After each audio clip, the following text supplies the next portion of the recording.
How's it going, everybody? We have a fun little video today. Andy and I, when we backpack, a lot of the times, it's surprising how many times we run into people. It's like, obviously most people don't backpack with ultralight gear, and obviously these Z-Packs packs, any kind of Cuban pack like sticks out like a sore thumb, and we run into people all the time. We're like, oh man, that gear is so sweet, it's so light, but it's so expensive. So we want to talk about ultralight gear in general. It's weird, like people will just like randomly poo-poo your gear, but like, oh yeah, there's no need for that. Like, this pack does fine. Like, I don't see why you need to spend all that money on that stuff. That happens. These situations happen a lot. People tend to just give you their opinions without like asking for it. It's funny. It's funny in that retrospect, or like thinking about that. Yeah, it is. But we're going to talk about, you know, why is ultralight gear so expensive? Maybe some ways you can make it not so as expensive, but the amount of comments we get about ultralight gear in general and about how it's prohibitively expensive are like through the roof. So we want to talk about why, and then maybe we'll talk about some of the myths behind it and stuff like that. There are some obvious reasons why ultralight gear is more expensive. Can be more expensive. Can be more expensive. So the first obvious one is the materials cost, and the biggest one there is Dyneema. A big roll of Dyneema costs $35,000. It's supposedly it's only produced by one company. It is just expensive. It's expensive mainly because one company produces it and they can charge that much. And I don't know about the production costs of it, but Dyneema is expensive. There's no getting around that. But it's not like all ultralight gear is made out of Dyneema. No, you can get nylon stuff that's lightweight as well. So, I mean, it's so in terms of like from a pack and gear standpoint, I think like Dyneema is more expensive, but for like a gram more, you can get something made out of Schill that's probably not going to be that much more expensive than something else. Yeah, and I also think when you look at the prices of like Dyneema packs compared to like most your big companies packs that you see at all the big box retail stores, yeah, there's definitely cheaper packs out there, but like a lot of the high-end high-end packs that are not lightweight, the prices are not that far off. They're not that far off, considering how much lighter Dyneema stuff is. Yeah. So there's a material cost, the chief one being Dyneema. Another reason why ultralight stuff is more expensive is a market share economic standpoint.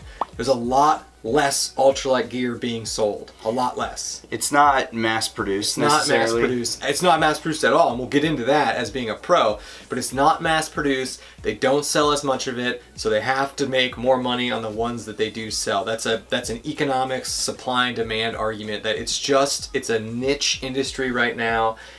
And there's simply, from a volume standpoint, they're not selling as much of it as like an Osprey or a Gregory or a Deuter pack or something like that, where they're selling hundreds and thousands of these packs a year.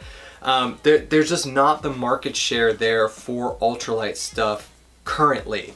Now, hopefully that changes as more and more of it gets sold, but right now it's being made by cottage vendors primarily, and they just don't move the sales volume that these big box companies do, so they have to make up for that on a per item basis.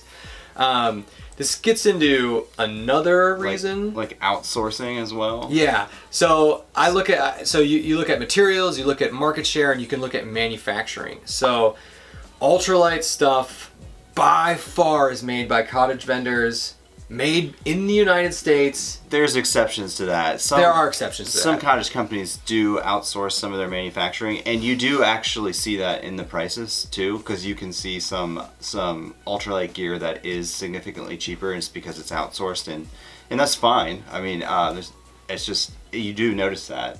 Yeah. So these products are by far made in the United States. By far, they're made in people's basements or house. I mean, Z-Packs is probably the biggest cottage vendor, probably, and it's still just like a bunch of people with sewing machines in an auditorium. There is a market cost to that, and that's built into the price of the product itself. So that's something, I think that's like, it's sweet that ultralight stuff is made in America. Generally, it's made in people's houses. I think that's a really cool facet to this market, but it does drive up the price. Yeah, but I will still say the prices are not that far above. So the biggest discrepancy I've found is you take like an Osprey Exos 58 and you take a Z-Pax Arc Blast. They're almost the exact same size. Z-Pax is $100 more expensive. Okay. So that's like the far end of the spectrum. So you're looking at effectively like a 35% markup on an ultralight item. So that's the worst it is. That's not that bad. I mean, you can go to ultralight vendors. Like ULA's packs, I think, are pretty reasonable. And if you compare that to something off the shelf, it's not that much more expensive. No, I mean, we bought the Gonsaberg Gorillas. Yeah, those are a great deal. We buy like the old models like a year outdated. They're almost the exact same price. They're like $125 or something like that. Crazy, and then you pay a little bit more for the hip belt. Yeah, it's crazy cheap. Yeah. So that's the first part of this video. Let's talk about the economics of why ultralight gear is more expensive. So the materials cost more, they don't sell as many of them, and their production cost and manufacturing cost is higher for all those reasons. But we also want to talk about this myth that ultralight stuff is more expensive. And certainly if you look at like big three items, probably. But there's like a mindset to it. Yeah, there's absolutely a mindset. So we can talk about like cool gear that's being manufactured by cottage companies all day, but then you got to switch also to the mindset of the ultralight mindset has more to do with like simplicity, taking less, making sure all your items are multi-use, very carefully understanding what you're taking and why, and not overpacking. And then there's also like a huge part of like make your own gear. Like, you know, that's a huge part of the ultralight community that it cannot be understated. Right. So, you know, make your own gear, buy a trash compactor bag, you know, you only need one pot. Yeah, like you don't need to buy a professional first aid kit. Go to your bathroom, throw some ibuprofen in a bag. I mean, seriously. Yeah. You can make your own stove. Yeah. That's ultralight. Yeah, so if you want to buy like all the fancy gear, yeah, there's a price to that, but also there's just a whole mindset of like a lot of people who don't have the ultralight gear that they've bought from cottage companies, I would venture to say that most of them can probably drop a significant amount of weight because of all the redundancy that they have in their pack. Maybe, but there's something to be said also that there's a lot of cheap options out there, and a lot of ideas that you can come up with making your own gear and not being repetitive and not taking too much. That will significantly lower the amount of weight you carry. And all of like what we just talked about is lost on these random people that see our packs and go, oh my god, that stuff is so expensive. Yeah, and our stuff, like... it's not that expensive. In the world of, like... We're not Restless Outdoors here, throwing money at all these packs and stuff. Yeah. Also, I think, too, in the world of, like, fancy ultralight gear out there, we've just got common stuff. Like, we don't have all we don't have all the fanciest of the fanciest. We definitely carry a lot more than people would probably say we should be carrying. Yeah. And so we're not the ideal people to even judge, I guess. No. So that's something we really, like, obviously when we have a 30-second interaction with somebody on the trail, we don't talk about this stuff, but it's something that gets brought up a lot, and we just want to talk about the ultralight mindset can save you a lot of money. Especially the multi-use thing he brought up, like bring an item that can be used for a bunch of different things, bringing one pot, making your own stove out of a can of cat food, making your own hammock, that's the thing. People make their own quilts. This freaking cat. There is an ultralight mindset, I think, that can save you a lot of money in the long run. Yep, sure.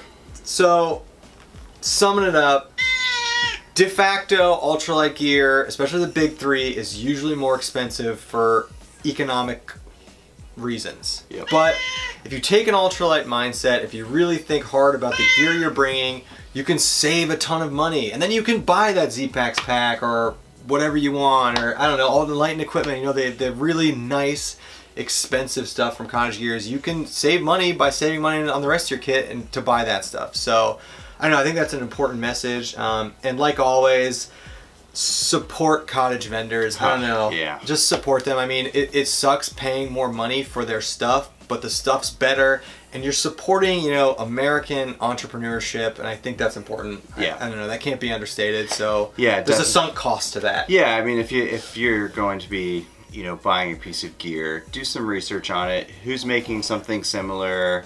Where can you get it? Where's it being produced? That type of thing. I think it's important to be, you know, cognizant of where this stuff's being produced and manufactured and all that stuff. And the more people buy ultralight gear, the more it gets used, the bigger the market share becomes, and the prices will come down. So there's like it's kind of a feedback loop in that way. But that's it. That's just, you know, some of the factors on why ultralight gear is so expensive, why it might not have to be, and hopefully ultralight gets bigger and bigger and the prices come down. Yeah, I mean, I don't think the prices are that bad. Yeah, that's the other thing. The prices they're not that bad. So that's it. Let us know your thoughts. I'm sure there's stuff we're missing about this, but like I said, people always comment on our gear when they see it. And so we just wanted to spend some time talking about it. So thanks all for watching. Thank you for ruining the sound in our video. And that's it. All right.